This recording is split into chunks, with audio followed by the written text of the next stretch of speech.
Patrick. Jay Adams. Jay Adams. Patrick, welcome to AIME TV. Hi, thank you for having me. Can you talk us through your journey to sitting on the couch today? This is probably your biggest moment. This is a huge moment. And yeah, let us know what's got you to where you are right now. Well, thank you for having me, first of all. It's a pleasure to meet you and to see what you guys are doing and learn more about it. I guess I was really intrigued when you reached out, just because I feel like a big portion of my life, I have a loving family and wonderful friends, and I've always had people, I've been blessed to have people who support me and a family that's encouraged me to follow my dreams. But a huge portion of that following is taking steps out on your own, taking risks, and that is not possible without people who in my life have seen that I was interested in something and encouraged me in that direction, or seen that I was afraid of something and course corrected me and said, you know, we understand that you're afraid of it, but you're too good at this to let it stop. Where do you think that doubt comes from? I don't know. I mean, for me, it's just, you know, I've always had anxiety. I've always felt like I was a bit of an introvert, which it's interesting that I've chosen to be an actor. I think there was some early sense that I was an introvert, and that if I allowed myself to go too far in that direction, that I would be really removed from the world, and I didn't want that. I looked up to people who are capable of living in the world boldly, and so I just went full force into it. But I was a very introverted kid, really sensitive kid, so being an actor means you have to be really resilient to rejection and to negativity and people telling you you don't look right, you know, and I wasn't ready for any of that. So there's always been this real balance for me of like boldness and trying to hammer through and get through things, and then real fear of rejection and running away from things. So it's been so valuable to me to have people that have no investment in me other than that. Do you know, when someone who doesn't have any, Well, it's you know, free. it's not your mom, it's, Yeah. So, which is so valuable to have that, but to have someone who comes out of nowhere to just say like, hey man, it's no skin off my, if you don't want to take the risk, that I just want you to see that from outside, I see you're capable of this.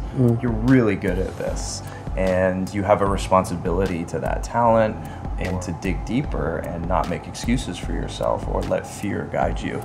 And for me, it was always very easy for me to fall back into fear. I'm not good enough, people are gonna laugh at me, I'm gonna make a fool out of myself. And it's something I struggle with to this day, and to this day, to counteract that, I turn to people in my life who I consider mentors. How do you think we try and fix this world that we've got that is more unfair than we've had before? I mean, I have no idea.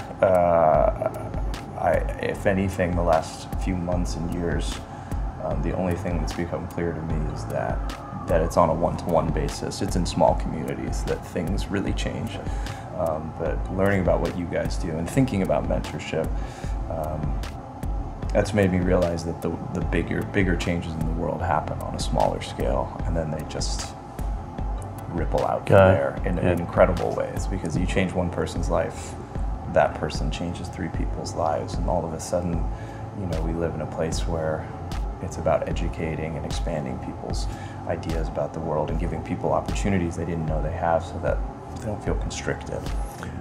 What does it feel like for you being able to give to either organisations or to people, or to watch now with a profile and the weight and energy that you have? Who gets more from that interaction, do you think?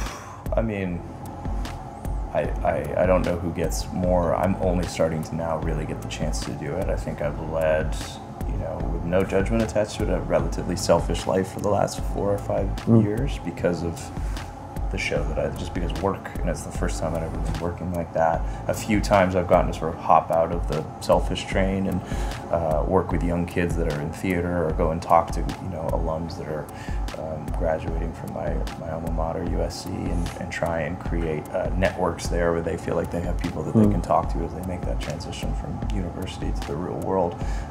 So I've been learning now, after doing what I'm doing for 7 years, and realizing you can't just hole up and just have your own experience. You're part of something bigger. And I've had enormous amounts of opportunities that I never thought that I'd really have, or never dreamed that they'd come true so quickly. So now is the time to get some perspective on that immediately, and moving that energy around rather than holding on to it. It's been really helpful. Have you got a final message for the kids on the other side of AIME TV land?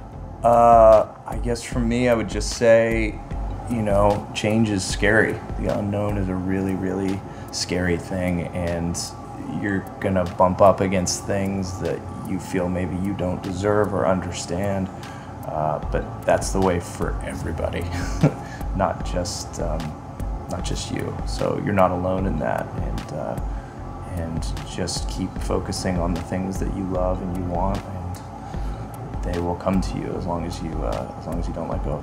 Patrick, thank you for joining us on AIME TV, brother. Thanks, man. My pleasure. You're the king. Good on you. Yeah. See you guys.